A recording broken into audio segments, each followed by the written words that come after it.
Hello viewers, welcome to my channel. So today I'm here again. I want to share a few things with my viewers.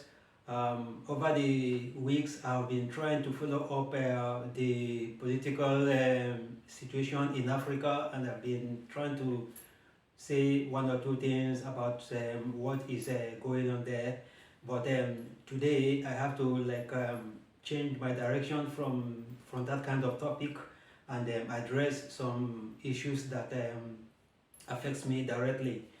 So probably after this I will still have to go back to discussions or saying a few things about the crisis that is emerging from that part of the world, because that is where my home is. So like as I said earlier, this channel is a dedication to my mother. So behind me here is my mom, and she passed on some years ago. So she was a very special woman to me. Like as you all agree with me, every mother is special to their children. So she used to be a very nice woman that I respected her, and I adore her, and she was very humble. So I dedicate this channel to my mother, and also I dedicate it to some other women that is there that are mothers or aspiring to be mothers. And to all the men, I also dedicate this channel to you to be able to share with your mom and also show love to mothers. So this is what this channel is all about. And then also I have not actually gone into the stories about things that has actually motivated me to start up this channel. Before I go on, I want to say a very big thank you to all those guys that are working very hard. They are also children of some mothers that are working very hard to upgrade the technology that enables us to communicate. I'm talking about the internet now, because with the internet, the world has become a very, it's like one village. It's like a clan. So the internet has unified us all now, that we are able to communicate and share our ideas in different directions and different platforms. So this kind of platform is something that we have to appreciate and say thank you to all of those people that are working very hard to make it possible. So I have tried to write books in the past about the history of my life, and things that I have begun to encounter growing up as a child, and all those things continue to play back in my head, and I continue to think about what am I going to do if I am to be an actor. I can be able to produce a kind of drama, or I can dramatize the events that took place in my life, both in the past and in the present. But in recent years, I have begun to write, I begin to put some books down. I'll take my pen, I'll relax at my own time, at my own leisure time. I do a lot of writing. So since the advancement of a technology that have initiated the computers, I have begun to use the computer to store and write and store all those informations that I need to print out into booklets. And I was hoping that someday I'm going to do a book that will now narrate all the stories that I'm trying to push forward. But since I'm not able to do that because of lack of ideas on how to follow it up, but I have the books ready. I have written so many things in, like I can show right here. This place you can see here is this tray contains about what you are looking at here are hard disks. These are hard disks. I think I have how many of them here? I have about 8. 1, 2, 3, 4. Oh, this is 5, 6, 7, 8, and this one is 9. So here is about 9 hard disks. So these hard disks were taken from computers that are broken when in the days when I use the desktop computers. So each time the computer get crashed, what I do is I remove the hard disk, I keep it away, I mark it, and then hoping that one day I can be able to copy the files that I have inside this hard disk, because some of them contains all the articles I have been compiling in the recent 20 years. So these are the things that I will have compiled together to be able to write into a book. But right now I don't I'm very confused about how to go into it.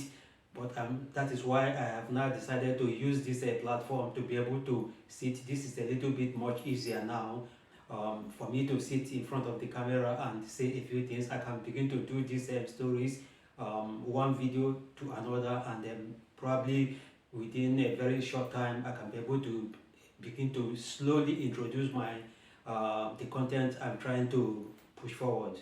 Slowly I will begin to go into it. Yes, so the present situation now is the one that has actually motivated me now to begin to say, okay, let me just dive into it, because this is like a story that form it's part of the content I'm trying to push forward, because I have already explained that in this channel that I'm trying to do right now is not anything about about it. There is nothing special about this channel.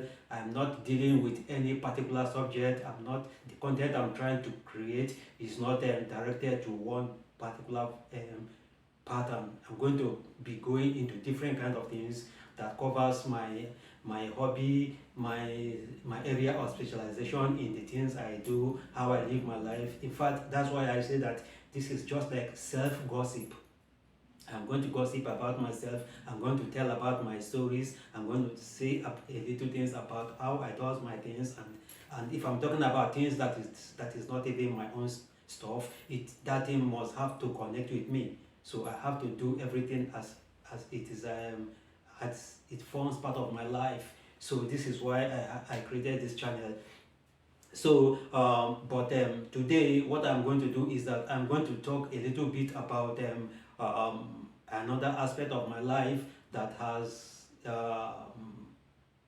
that is supposed to come much later, but the reason why I have to talk about this one today is that it is very, very recent, so that I can just handle this one today, and right now I can handle this topic right now, and probably in about 2 years or 3 years time, by God's grace, I can still refer to this particular video and say, yes, I have done this video at this time, and this was the topic I discussed about. So the story went like this: in about the ending of August, 30th of August precisely. Let me just say a little bit about my family. I was born in Nigeria, the eastern part of Nigeria, the Igbo. I am an Igbo. So in Nigeria, we have the three main tribes in Nigeria are the Igbo, the Yorubas, and the Hausas. So the Igbos are located in the eastern region of Nigeria. So this is where I come from. So I'm the second child in the family of 6. So the family of 6 is I have a senior brother, then I am the second, then I have a junior brother, and I have a sister and another brother and another brother. So that is the 6 of us. So among these 6, though we lost some of my siblings to some unfortunate situations, but then these are the surviving members of this family from the same mother. So I am here in Finland, which is a very peaceful country. I have lived in this country for some years. I'm surviving. I'm very happy to be here. So the one I senior is a boy or a man. He is in Canada. So that one senior, another person that is in Austria. So, and that one that is in Austria, senior, another girl who is our only girl. She's married and staying with her family in Canada. So our last born now is the one that is in UK. So these are meaning that the five of us are all living in diaspora, and then we have only one senior brother that is in Nigeria. So on the 30th of last month, August, I received a phone call from my daughter who is in Nigeria, so telling me about some unfortunate news that has happened, that my brother who is in Austria has passed on, that he died. So I was like, how did you get the information? Because she's in Nigeria, my brother is in Austria. How did you manage to get the message? Then she was telling me that my sister has tried to reach me but could not, and then has sent her to tell me. I didn't take the message seriously. I was like waiting to get some confirmation from my brother. So luckily I opened my phone. So when I opened my phone, I saw an email from my brother, the one in UK, and it was just like urgent, and then they didn't give me any detail.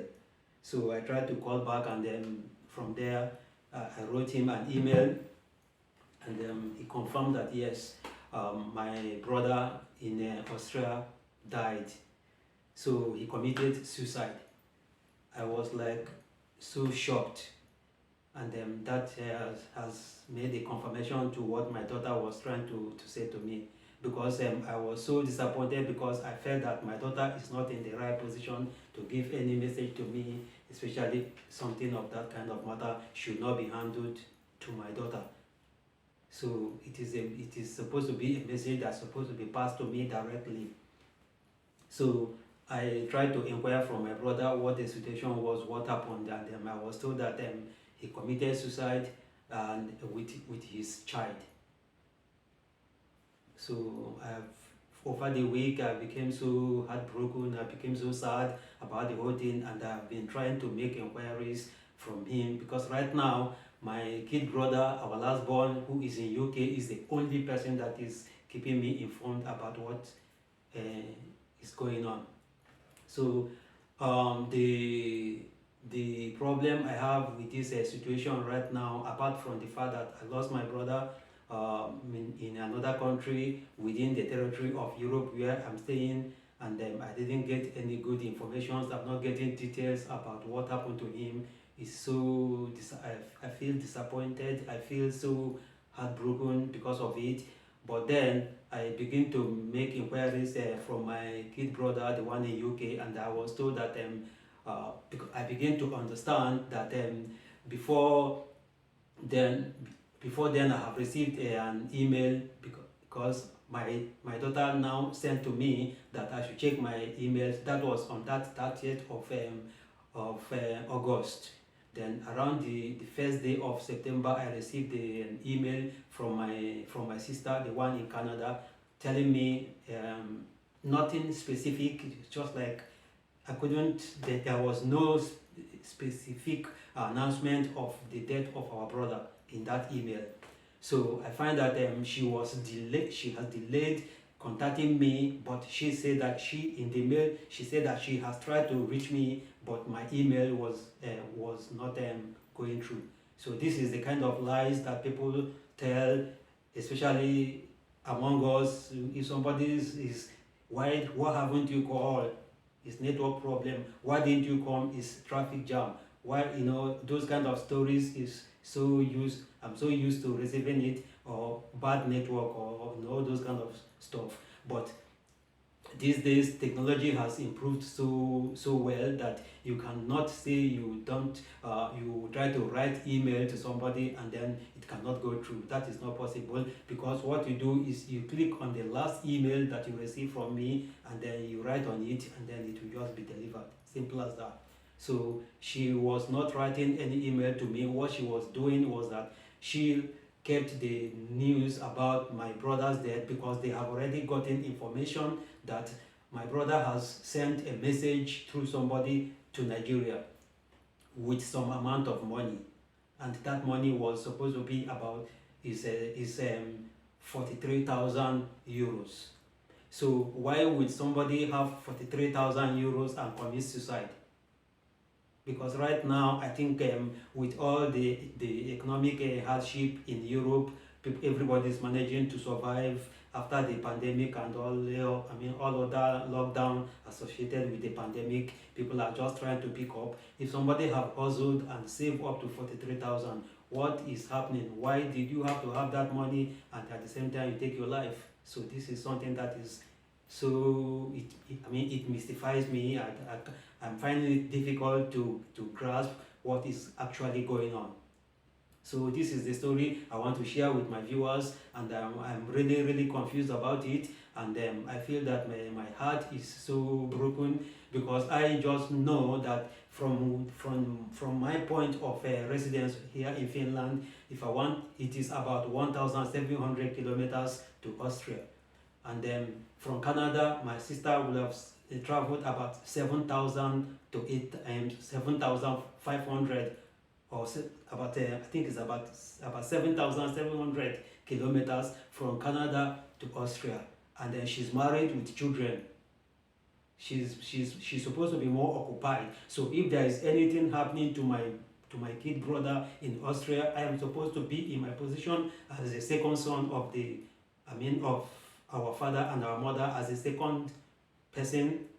Our most senior brother is in Nigeria. I am supposed to get the information, and from here to Austria is about 2 hours journey by flight. So it will take me about, and the ticket is about about under 200 euros. I have bought my ticket. I don't need a visa to go to Austria.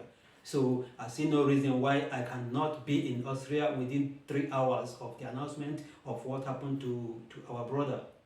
But they kind of delay it because they have already gotten information that somebody has collected the money, and then the money is already on its way to Nigeria. So what they did was go to Austria before me, stay there, were more interested in trying to secure the money first before them they can be able to delay it and say, okay, we have given him information, he's not coming. Probably I have not even gotten any information, because right now as I speak, I don't have the contact address of where to find this guy. Since he's dead in Austria, I don't know where to go. I don't have information about the hospital where I can be able to check to see what are the investigations that was carried out, what is the result of the autopsy report, all those kind of things that will be done. Before then, I can be able to know what to do, because I am supposed to be in the rightful position to gather those informations and be able to see if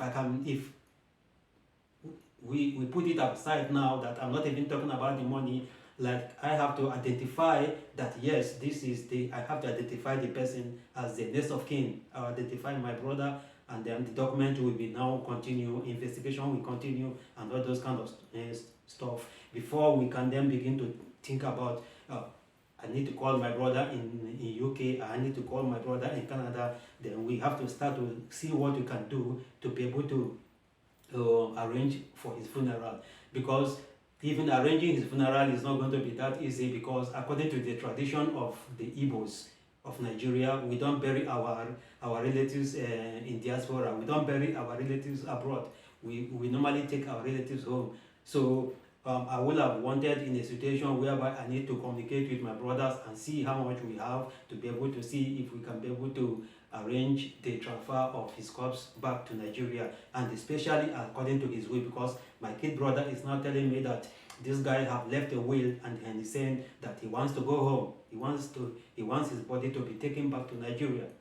So how will somebody be able to say, yes, I'm ready to die, I have saved up to the amount of money that is sufficient, to have my body repatriated to my country for burial, and that money is enough to send the money to Nigeria home first and then commit suicide? So this is something that is very, very, it is a mystery to me. I have never heard of things. People commit suicide as a result of difficulty. Nobody commits suicide having saved sufficient money that can even enable him that, okay, he doesn't want to stay in Austria anymore. He wants to go back to Nigeria and start up a little business for himself. That money is more than enough.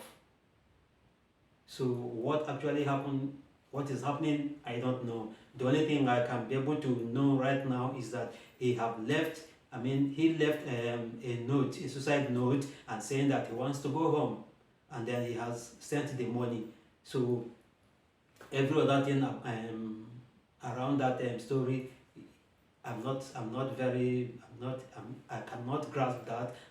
It's not within my reach. So I am struggling. Everybody have, these guys has got contact with me. They are not talking anything with me. They are not saying nothing. The only person talking with me right now is my brother in UK. And then he is now giving me the information. And why will my relatives, my siblings now, for the sake of money that is supposed to be, we are all supposed to know that money is, it is demonic. It is the root of all evil. Now in this situation, you want to show how much evil you want to be by putting the desire for money first, contrary to taking care of of our deceased brother. You pass the information round, let everybody know that, yeah, this is what happened. What can we do? And then normally, according to what I was meant to understand, we are supposed to sit down together, come to a conclusive decision on what steps to be taken. If according to the tradition of the Ibos, who believe that they don't bury their relatives, because in Igbo they have this saying that that is Ishinwadi ala ali ato number, which means that the head of a soil, the head of the son of the soil does not get stuck abroad, so it has to be taken home. And growing up in Lagos, I have seen so many times transporters, they arrange, decorate a coffin, and inside the some kind of means that will convey the body home. So I have seen that happen most of the time. I have also seen people that have arranged a coffin by flight and send it home to another country. In this situation, it is not that we cannot afford the money, the cost of transporting his body back to our country. We can confidently afford it. Even if I have gotten the notice that my brother has passed on, I arrive in Austria, I check and then see how much, okay, this guy has this money. If the money he has is 43,000 euros, and then the airline or the total cost of taking his body home is 45. I don't need to go to the bank, I don't need to do anything. I can just make a very quick arrangement, and I will add the remaining money to it to make sure that my brother goes home according to his wish. So even if I have seen also in situations, this is why I am so grateful for the advancement of the internet right now. I have seen a lot of people that probably they left their relatives, they went to hustle in some other countries, doing some menial job that is, the salary is even probably nothing. So, and then they fell ill and then they died. So when this situation happens like this, the relatives of those families will go to YouTube, they go to different kind of platform and announce that this is what happened to their relatives. The embassies can be able to say, yeah, this is what we can do, this is what we cannot do.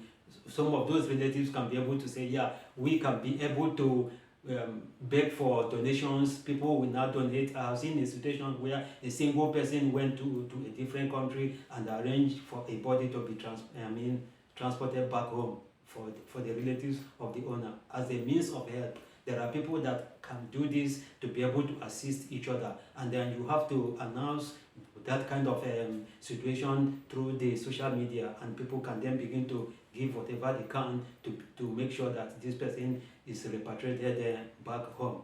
So that kind of situation comes, it is obtainable, and in our own case, we don't have to do that because we have the money.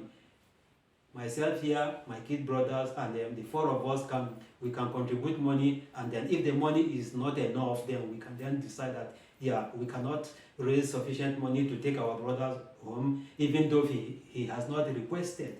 If he has not requested, we are going to stay in position to say, yeah, we want to take him home. The only condition by which we cannot take our brother home is if we cannot afford it financially. So we can then decide to bury him in Austria. But when he has sufficient money that is enough to send him home, I see no reason why his wish can never be fulfilled. And now they decided to bury I have now learned, my brother is telling me that they have already conducted a funeral for our deceased brother in Austria. And then they have come back to Nigeria, and now the talk is about money.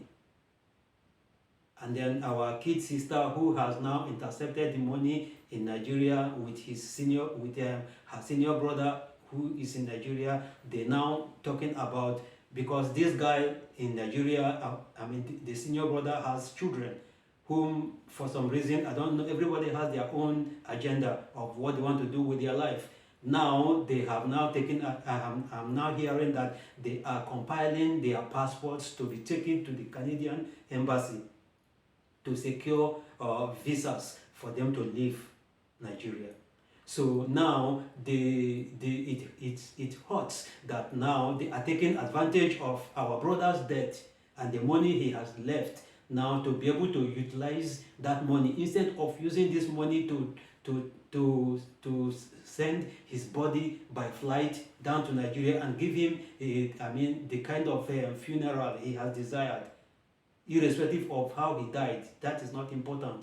Even if somebody was crushed by the train, some little pieces of the body can be gathered, then you go to the hospital, you make some reports, and then you get the documents prepared, and then whatever that is left of that person can still be taken home as a matter of honor for the dead. And believe it, this guy, our kid brother who died in Austria, was staying with our senior brother for many years, served all his wives, served all his children.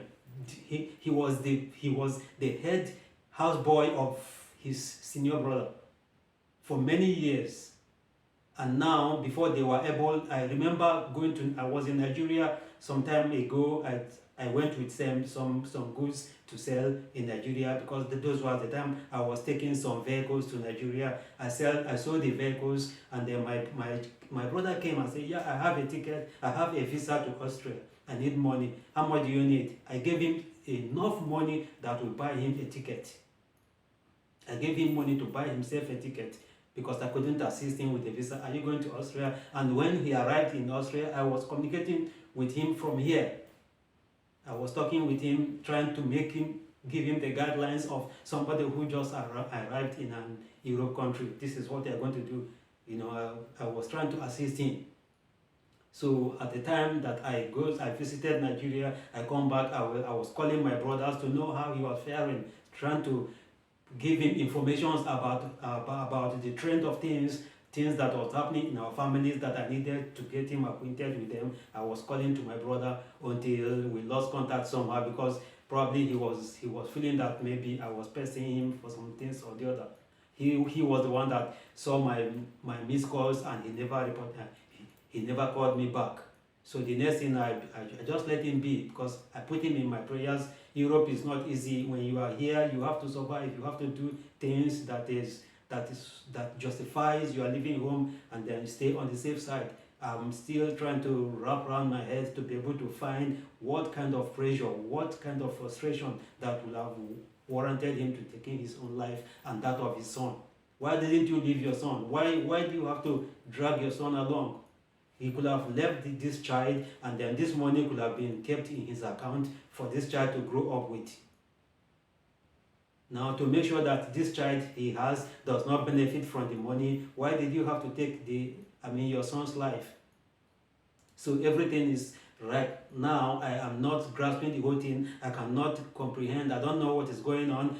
Nobody is talking to me, because right now what they have done is to first prevent me from getting information, because they were sure that it is 2 hours. Under 3 hours, I'm already in Austria to supervise, to see what happened to my brother. So they didn't give the information to me. They kept it. They kept mute about the informations, and then until when they have already completed, and then all the documents and everything concerning whatever he has left has been apprehended. So now they let me know. And right now there is no address, there is no link to how I can be able. If I get to Austria right now, I don't know where to go. I don't know what part of the city he is staying. Then I don't know what to do because I can get there right now and I'm told, yeah, he was buried 2 weeks ago. You can imagine that. So where are the documents? Where is the police report? Where is the hospital testaments? The autopsy report? Where is this? Where is that? Nothing. Where is this? Because the police has to investigate, find from his phone. The police will open the phone, find out the list of of communications he had. Who did he talk to? What are the who was the person that he spoke to last? And then what is the connection between him and the person? They can even find out the text messages. There are things they can find out to be able to justify why he took his life. I am the person that will be able to dig into those aspects of inquiries into what led to his taking his own life. But I was kept out of the whole thing. Right now, the other members of the family are now scrambling for money. Now the poor boy is buried in Austria, contrary to his own desire, and contrary to the tradition of the Igbo people. Because what we do in different parts of Europe, when I arrived in Finland, I was introduced to the Union of the Ibos here in Finland, and we have the Union of the Ibos in America, we have in UK, in different places. What Africans do is that when they go to some certain places, they form a union, they form a kind of club where they can socialize, they can stay together, they make contributions, and then they try to help themselves in case of event like this, so that they can be able to come together and then see what they can do to assist the person. So how was he a member of any of those social clubs or whatever? I don't know, and I am supposed to make those inquiries to be able to know what kind of assistance can we get, what can we do. But right now, the important thing is not what to them, my siblings. The important thing to them is not what can we do. It is just get there, make some things, see to the funeral, put in some arrangements, which is something that can be done with about 1,000 euros. And then they go to Nigeria and get back whatever things he has left. Probably if he was the kind of person that has cars, or he has buildings, or he has companies, they will have rallied around, collected all the documents that lead to whatever his properties he has gathered in Austria, get that one done, lock it up, and then that's it. So this is how I don't know why life is the way it is, how people are so shallow-minded, and why everything has to be tailored and focused on money, how money can be able to direct, and then how people can be able to reason, and then all good sense of judgment is completely eroded away. What is in front is just the desire for money, and then the gluttonous attitude of pursuit for money makes people not to reason and then do the right thing. Because definitely, less for me, I will have fought and then insisted that my brother is taken back to Nigeria, despite whether he has money or not. If I will have to let him to be buried in Austria, even without his request, I will make sure that I get my brother's consent, and all of us will come to the agreement that we cannot afford to take his body home, so he'll be buried in Austria. So this is what I want to share with my viewers today, and then I'm really sorry it is a bad news, but then it is what it is, and then it's going to be an aspect of my diaries. This one is not yet here. I have not updated it or have not keyed it into any device, so I just have to this is one of the devices that I have right now, sitting in front of my cameras, and then begin to put my messages or my videos across for my viewers to see, and then to listen. And probably if nobody hacks my channel, it is going to remain here as long as possible, or forever. So this is it. So thank you for listening, and God be with you. Thanks.